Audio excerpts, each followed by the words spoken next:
শুভেচ্ছা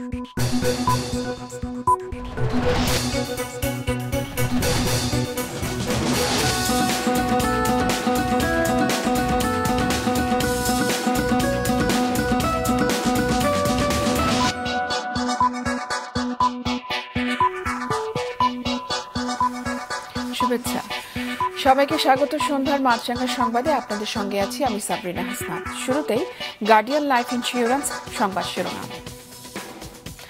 সরকারি চাকরিতে কোটা বাতিলের দাবিতে আজও ঢাকা সহ বিভিন্ন এলাকায় সড়ক অবরোধ করে বিক্ষোভ হয়েছে। দাবি পূরণ না হওয়া পর্যন্ত কর্মসূচি চালিয়ে যাওয়ার ঘোষণা দিয়েছে শিক্ষার্থী ও চাকরি প্রত্যাশীরা। তবে কোটার পক্ষে হাইকোর্টের দেয়া রায় আপাতত বহাল রেখেছে আপিল বিভাগ। এদিকে কর্মবিরতিতে আজও অচল ছিল সব পাবলিক বিশ্ববিদ্যালয়। সম্প্রতি মালয়েশিয়ায় কর্মী যেতে না পারার জন্য 100 রিক্রুটিং এজেন্সিকে দায়ী করেছে প্রবাসী কল্যাণ মন্ত্রণালয়। টাকা ফেরত পেতে দাঁড়ে দাঁড়ে ঘুরছে কর্মীরা। টাকা না দিয়ে নানা মিথ্যা আশ্বাস দিচ্ছে এজেন্সিগুলো। 18 জুলাইয়ের মধ্যে 17,000 কর্মী টাকা না দিলে এজেন্সির লাইসেন্স বাতিল সহ আইনি ব্যবস্থা নেওয়ার হুঁশিয়ারি দিয়েছেন প্রতিমন্ত্রী। এবং বৃষ্টিতে বাড়ছে বিভিন্ন নদ নদীর পানি। দেশের উত্তর পূর্ব ও মধ্যাঞ্চলে বন্যা পরিস্থিতির আরও অবনতি হয়েছে। টানা বৃষ্টি আর ঢলে তৃতীয় দফায় বন্যার কবলে পড়েছে সিলেট। প্লাবিত হয়েছে জেলার 13 উপজেলার 97টি ইউনিয়ন।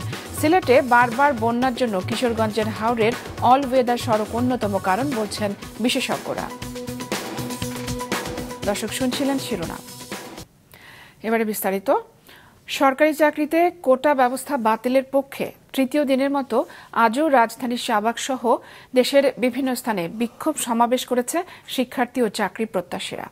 আগামী শনিবার বিকেল 3টায় সারা দেশের কলেজ বিশ্ববিদ্যালয়ে বিক্ষোভ মিছিল এবং রবিবার ক্লাস পরীক্ষা বর্জন ও ছাত্র ধর্মঘটের কর্মসূচি ঘোষণা করা হয়। কোটা বাতিলের দাবিতে বৃষ্টি উপেক্ষা করেই সকাল থেকে শাহবাগ মোড়ে অবস্থান নেয় শিক্ষার্থী ও চাকরি প্রত্যাশীরা।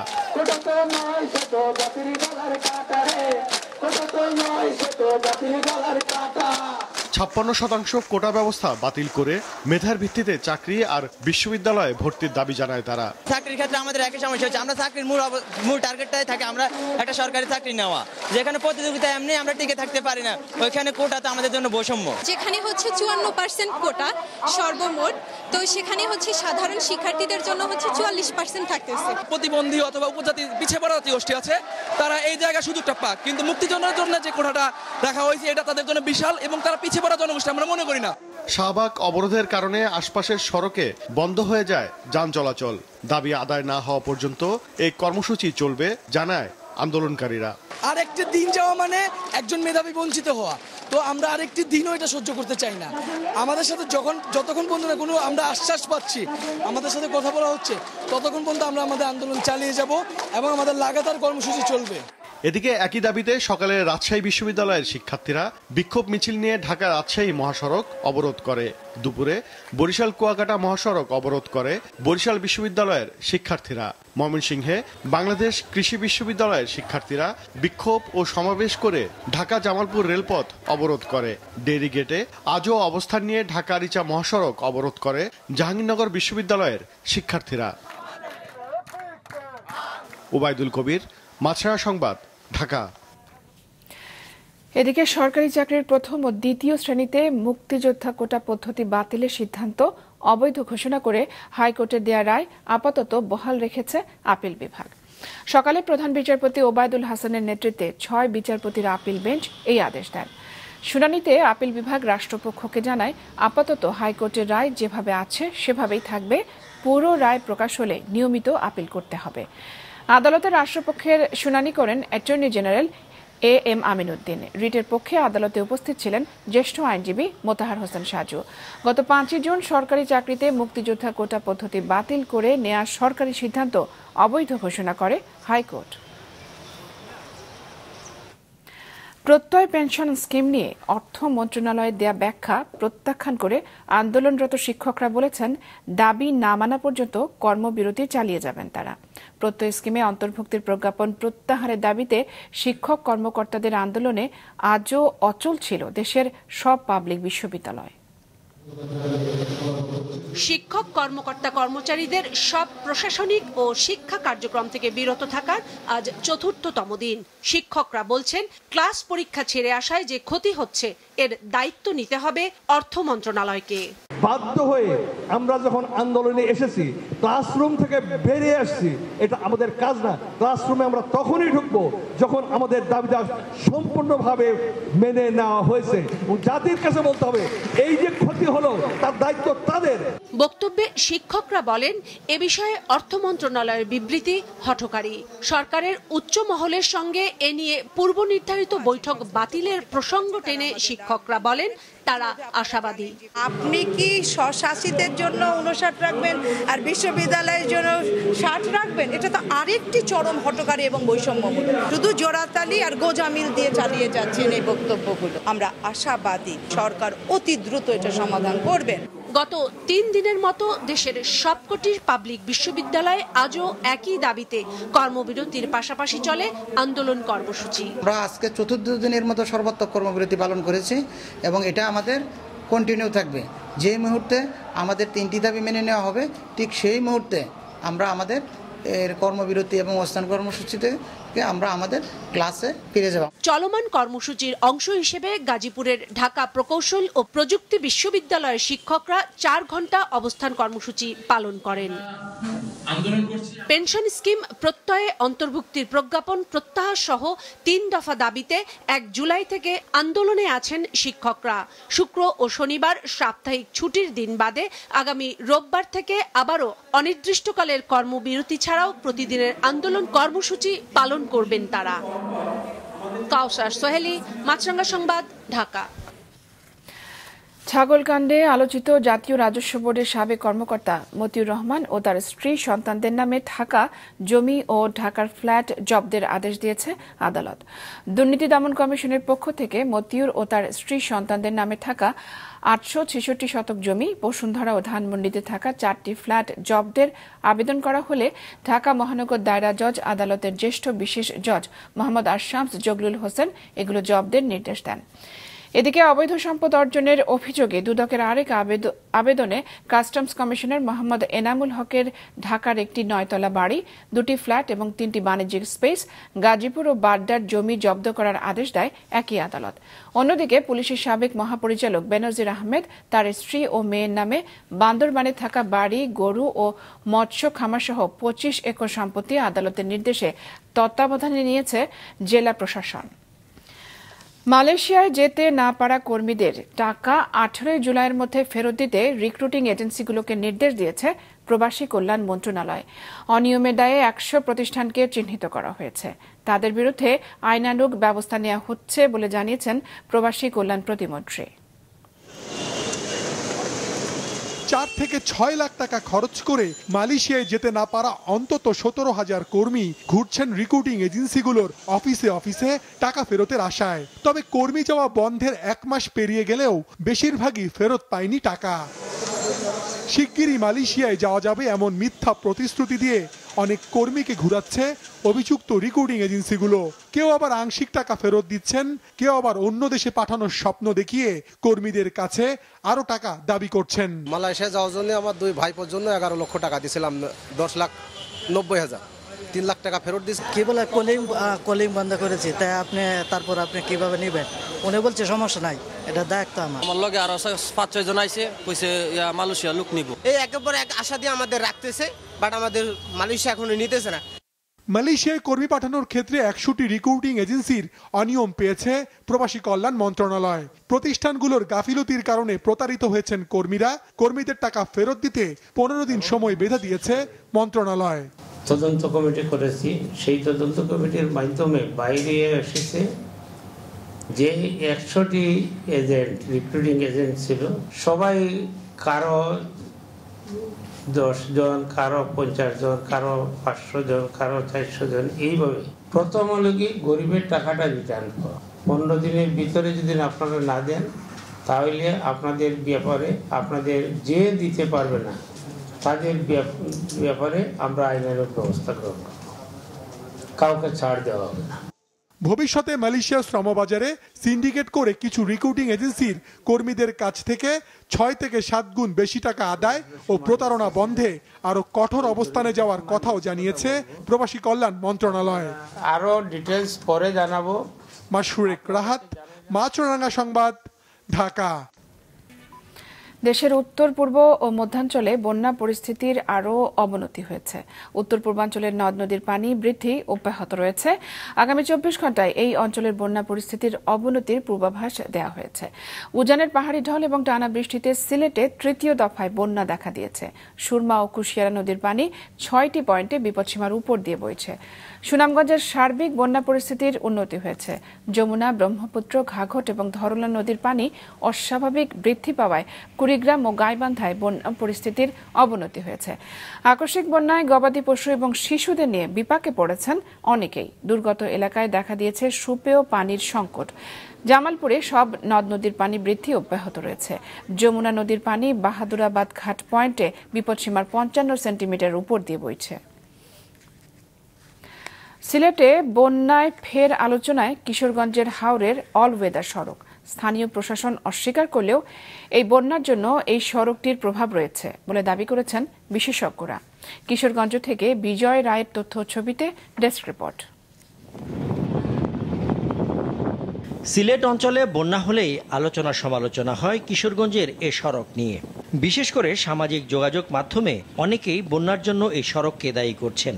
চলতি বছরে টানা 2 বারের বন্যাতেও সরগরম হয় একই আলোচনায়। সত্যি কি হাওরের সড়ক বন্যার জন্য দায়ী?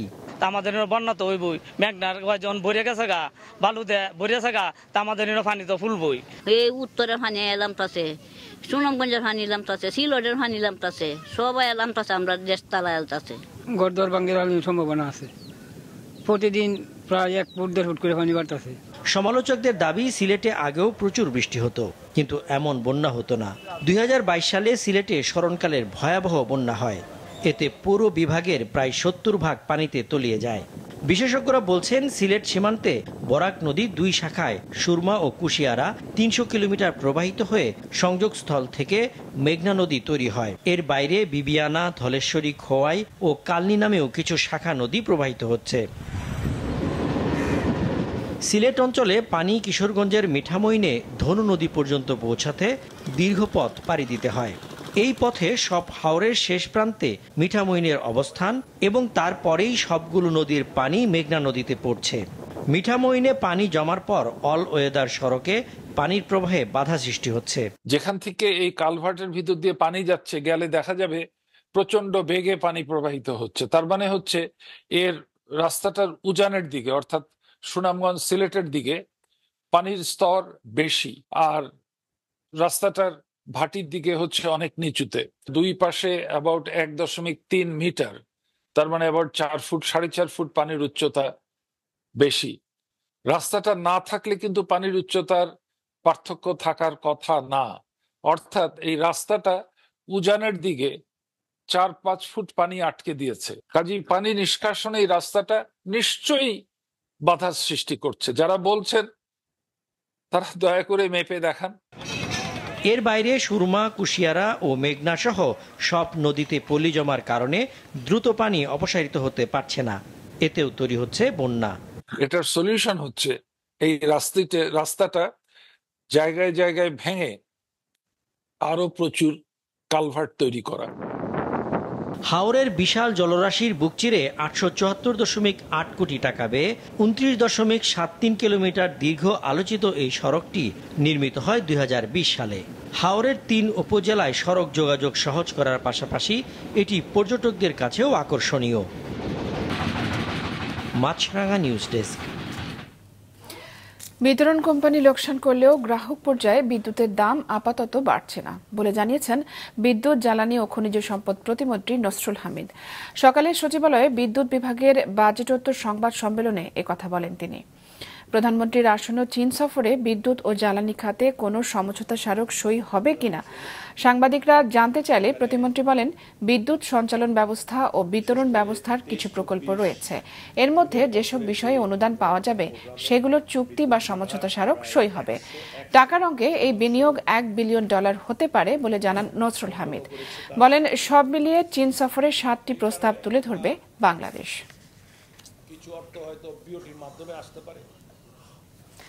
কোরবানির পশুর হাট বসিয়ে টাকা কামিয়েছে সিটি কর্পোরেশন এবং ইজারাদাররা, কিন্তু ভোগান্তি পিছু ছাড়ছে না নগরবাসীর। সেই ভোগান্তির শিকার এবার এইচএসসি পরীক্ষার্থীরা। পুরনো ঢাকার রহমতগঞ্জ এলাকায় এইচএসসি পরীক্ষার্থীদের এমন দুর্ভোগের কথা জানাচ্ছেন মাহমুদুল হাসান, ছবি তুলেছেন জহিরুল হুদা। পুরনো ঢাকার চকবাজার এলাকার হাজী সেলিম ডিগ্রি কলেজ, আশপাশের 3টি কলেজের 1,500-এরও বেশি এইচএসসি পরীক্ষার্থীরা পরীক্ষা দিচ্ছে এই কেন্দ্রে। কলেজের গা ঘেঁষা রহমতগঞ্জ মাঠে গেল মাসে বসেছিল কোরবানির পশুর হাট, যার চিহ্ন রয়ে গেছে এখনো। মাঠের অবস্থা এতটাই বিপর্যস্ত যে একটু বৃষ্টি নামলেই বিপাকে পড়তে হচ্ছে শিক্ষার্থীদের। এবড়োথেবড়ো সড়ক পেরিয়ে কোনো রকমে স্কুলের মাঠ পর্যন্ত আসা সম্ভব হলেও পরীক্ষার হল পর্যন্ত যাওয়া রীতিমতো যুদ্ধের শামিল। আটক থেকে এই পর্যন্ত ভিজা ছিল, কাদাই করা পুরো। আসার টাইমে আমরা পরীক্ষা দিব ওরকম ইয়া ছিল না। অনেকে উষ্টা খেয়ে পড়ে গেছে, অনেকে কাদা দিয়ে পড়ে গেছে। পাস পরীক্ষার দিন অনেকে ভিজে 3 ঘন্টা পরীক্ষা দিছে। গর্তে আন্টিরাও পড়ে গেছে, প্যারেন্টসরাও পড়ে গেছে, আমরাও পড়ে গেছি। নিয়ম অনুযায়ী হাট শেষ হবার পর সড়ক ও মাঠ সংস্কারের দায়িত্ব সংশ্লিষ্ট ইজারাদার এবং সিটি কর্পোরেশনের, কিন্তু পরিস্থিতি দেখে মনে হচ্ছে ইজারার টাকা আদায় ছাড়া কেউ কোনো দায়িত্ব পালন করেনি। এমন দায়িত্বহীনতায় ক্ষুব্ধ অভিভাবকরা। অনেকগুলো রিক্সা এখান থেকে পড়ছে, বাচ্চারা ব্যথা পাইছে। হাজার হাজার স্টুডেন্ট আসবো, তো তখন তো ওনাদের দরকার ছিল এই মাঠটা পরিষ্কার করার। এখানে আসছি এই বছর আমরা কষ্ট করে গেলাম, পরবর্তীতে যাতে আর কেউ কষ্ট না করে। শিক্ষা প্রতিষ্ঠান উপযোগী করে না তুলে কেন এখানে পরীক্ষা হল আনা হয়েছে, কেনই বা শিক্ষার্থীদের এমন দুর্ভোগের শিকার হতে হচ্ছে, এমন প্রশ্ন ছিল প্রতিষ্ঠান প্রধানের কাছে। একটা বাচ্চাকে যখন আমার কলেজে আসবে, একটা কেন্দ্রে যখন একটা বাচ্চা আসবে, সেই বাচ্চাটা গেট থেকে যখন গেটে আসবে, গেট থেকে আমার দায়ভার, আসলে তো গেটের বাইরে আমার দায়ভার না। এখন কিছু কিছু প্রতিবন্ধকতা তো তৈরি হয়েছে, আসতে যেতে বা কোনো বাচ্চা অসাবধানতাবশত হয়তো কিছুটা হয়েছে, তা আমরা আজকের দিন থেকে আমরা মোটামুটি ট্যাকেল করে ফেলেছি। দ্রুত শিক্ষার্থীদের দুর্ভোগ নিরসনে ব্যবস্থা নেওয়ার দাবি জানিয়েছেন ভুক্তভোগী শিক্ষার্থী ও অভিভাবকরা। মাহমুদুল হাসান, মাছরাঙা সংবাদ, ঢাকা। শ্রম আইন লঙ্ঘনের মামলায় 6 মাসের সাজাপ্রাপ্ত নোবেলজয়ী ডক্টর মোহাম্মদ ইউনুস সহ 4 জনের জামিনের মেয়াদ 14 আগস্ট পর্যন্ত বাড়ানো হয়েছে। সকালে জামিন শুনানি শেষে শ্রম আপিল ট্রাইব্যুনালের বিচারক MA আওয়ালের আদালত এই আদেশ দেন। আদালত থেকে বের হয়ে ডক্টর ইউনুস সাংবাদিকদের বলেন, যেহেতু গ্রামীণ ব্যাংকের বিরুদ্ধে অভিযোগ, তাই ব্যাংকটির পুরো পরিচালনা পর্ষদকে হাজির করা হোক। টাকা পাচার, বিদেশে বহু প্রতিষ্ঠান তৈরি এবং কর ফাঁকি দেয়া সহ প্রধানমন্ত্রী যে অভিযোগ করেছেন তার তদন্ত হোক। এটি নিয়ে বিতর্ক কাম্য নয়। তার আইনজীবী বলেন, নোবেলজয়ী অর্থনীতিবিদের বিরুদ্ধে যে মামলা তা প্রতিহিংসামূলক, এর বিরুদ্ধে উচ্চ আদালতে যাবেন তারা। এদিকে কলকারখানা অধিদপ্তরের পক্ষে আইনজীবী খুরশিদ আলম বলেন, স্থায়ী জামিনের জন্য তারা উচ্চ আদালতে যেতে পারেন, তবে আগামী শুনানির দিনের আগে তাদের আপিল বিভাগ থেকে সেই জামিনের আদেশ আনতে হবে। এবার আন্তর্জাতিক। যুক্তরাজ্যে সাধারণ নির্বাচনে ভোট গ্রহণ চলছে। স্থানীয় সময় সকাল 7টায় শুরু হয় ভোট, চলবে রাত 10টা পর্যন্ত। হাউস অব কমন্সের 650টি আসনের প্রতিনিধি ঠিক করতে ভোট দিচ্ছেন প্রায় 4,60,00,000 ভোটার। ইংল্যান্ডের পাশাপাশি ওয়েলস, স্কটল্যান্ড এবং নর্দার্ন আয়ারল্যান্ডেও ভোট হচ্ছে। মূল প্রতিদ্বন্দ্বিতা হচ্ছে ক্ষমতাসীন কনজারভেটিভ পার্টি এবং বিরোধী লেবার পার্টির মধ্যে। বিভিন্ন জনমত জরিপ অনুযায়ী নির্বাচনে বড় জয় পেতে চলেছে কিয়ার স্টারমারের নেতৃত্বাধীন বিরোধী লেবার পার্টি। ঋষি সুনাকের নেতৃত্বে ক্ষমতাসীন কনজারভেটিভ পার্টির ভরাডুবির আভাস মিলেছে। এবারে খেলার খবর। টি-20 বিশ্বকাপ জয় করে দেশে ফেরা ভারতীয় ক্রিকেট দলকে কিছুক্ষণের মধ্যে বিশেষ সম্বর্ধনা দেবে দেশটির ক্রিকেট বোর্ড। মুম্বাইয়ের ওয়াংখেড়ে স্টেডিয়ামে হবে এই আয়োজন। এই মুহূর্তে মুম্বাইয়ের বিখ্যাত মেরিন ড্রাইভ থেকে স্টেডিয়ামের দিকে ছাদ খোলা বাসে ভিক্টোরি প্যারেড করছে পুরো দল। এর আগে সকালে দিল্লি পৌঁছায় রোহিত কোহলিরা। গত শনিবার বিশ্বকাপ জিতলেও হ্যারিকেন বেরিলের কারণে বার্বাডোজে আটকে পড়ে ভারতীয় ক্রিকেট দল। 4 দিন পর দেশে ফেরা বিশ্ব চ্যাম্পিয়নদের দিল্লি বিমানবন্দরে বরণ করে নেয় হাজারো ক্রিকেট প্রেমী। সেখানে কেক কেটে জয় উদযাপন করেন খেলোয়াড়রা। দুপুরে দেশটির প্রধানমন্ত্রী নরেন্দ্র মোদীর সঙ্গে দেখা করে টিম ইন্ডিয়া। এরপর বিশেষ বিমানে দিল্লি থেকে মুম্বাইয়ে আসে তারা। সন্ধ্যার সংবাদ শেষ করছি, তার আগে গার্ডিয়ান লাইফ ইন্স্যুরেন্স সংবাদ শিরোনামগুলো জানিয়ে দিচ্ছি আরও একবার। সরকারি চাকরিতে কোটা বাতিলের দাবিতে আজও ঢাকা সহ বিভিন্ন এলাকায় সড়কে শিক্ষার্থীদের বিক্ষোভ, অচল সব পাবলিক বিশ্ববিদ্যালয়। মালয়েশিয়ায় কর্মী যেতে না পারার জন্য 100 এজেন্সি দায়ী। 18 জুলাইয়ের মধ্যে 17,000 কর্মীর টাকা ফেরত না দিলে আইনি ব্যবস্থা। এবং দেশের উত্তর পূর্ব ও মধ্যাঞ্চলে বন্যা পরিস্থিতির অবনতি, সিলেটে বারবার বন্যার অন্যতম কারণ অল ওয়েদার সড়ক, মত বিশেষজ্ঞদের। এই ছিল সন্ধ্যার সংবাদে। ফেসবুকে আপডেট পেতে ভিজিট করুন মাছরাঙা টেলিভিশনের পেজে। ইউটিউব চ্যানেলেও দেখতে পারেন আমাদের সংবাদ, প্রতিবেদন এবং অনুষ্ঠান। এতক্ষণ সঙ্গে থাকার জন্য ধন্যবাদ জানিয়ে আমি সাবরিনা হাসনাত শেষ করছি সন্ধ্যার মাছরাঙা সংবাদ। এই দিন এইভাবে।